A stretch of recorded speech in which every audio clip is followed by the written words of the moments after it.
जब एक गरीब किसान 50,000 का कर्ज नहीं चुका पाता तो बैंक उसका खेत नीलाम कर देता है। लेकिन जब एक अमीर आदमी 9,000 करोड़ का कर्ज नहीं लौटाता तो वही बैंक उसके लिए सॉल्यूशन ढूंढता है।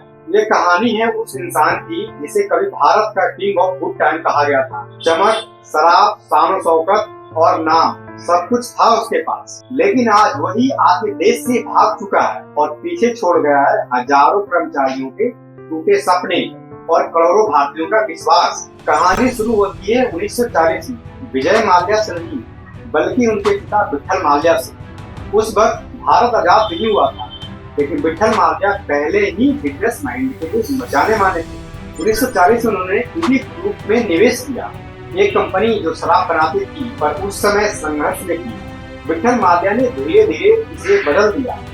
24 साल की उम्र में वो कंपनी के चेयरमैन बने। उन्होंने 10 ब्रोवरी और 7 फूड कंपनियां खरीदी और सादगी में यकीन रखते थे। दफ्तर में देर रात तक काम करते और हर पैसे का हिसाब रखते।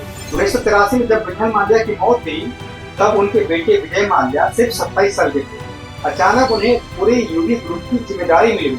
विजय माल्या ने कंपनी को नए अंदाज में पेश किया।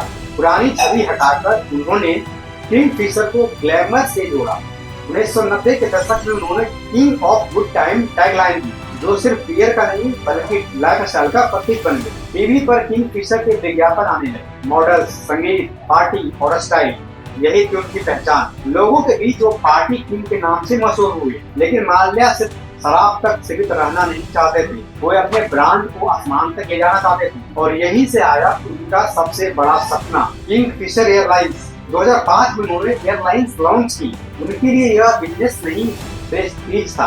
लग्जरी सीटें, एयर होस्टेस की ट्रेनिंग और हर फ्लाइट में किंगफिशर स्टाइल का अनुभव।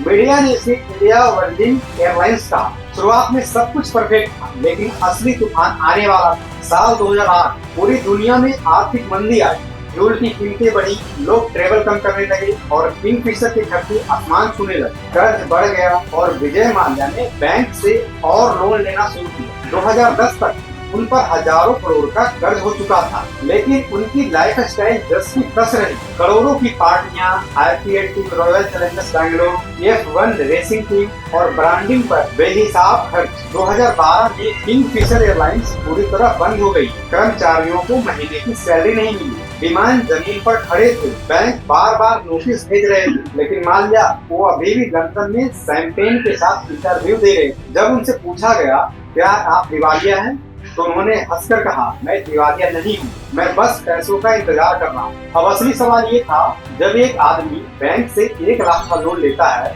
तो बैंक गारंटी मांगता है, लेकिन विजय माल्या को कैसे मिले 9,000 करोड़ रुपए?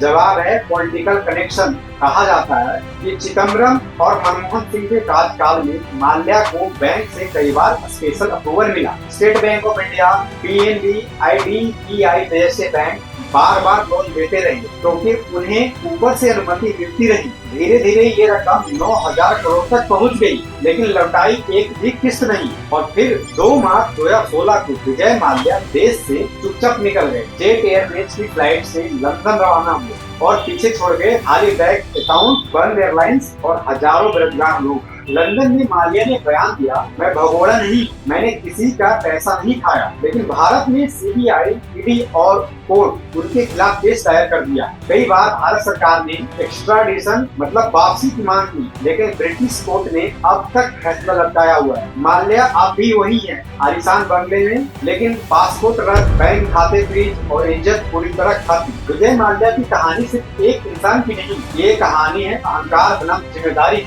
जब बिजनेस एक ब्रांड बन जाता है और ब्रांड घमंड में बदल जाता है तो उसका पतन तय होता है। उन्होंने अपने पिता की बनाई इज्जत को शान शौकत से गवा दिया। आज वो लंदन में है, लेकिन एक कैद में, जहाँ न देश है न पहचान। कभी जिसे कहा जाता था किंग ऑफ गुड टाइम, अब वो बन चुका है किंग ऑफ लॉस्ट टाइम।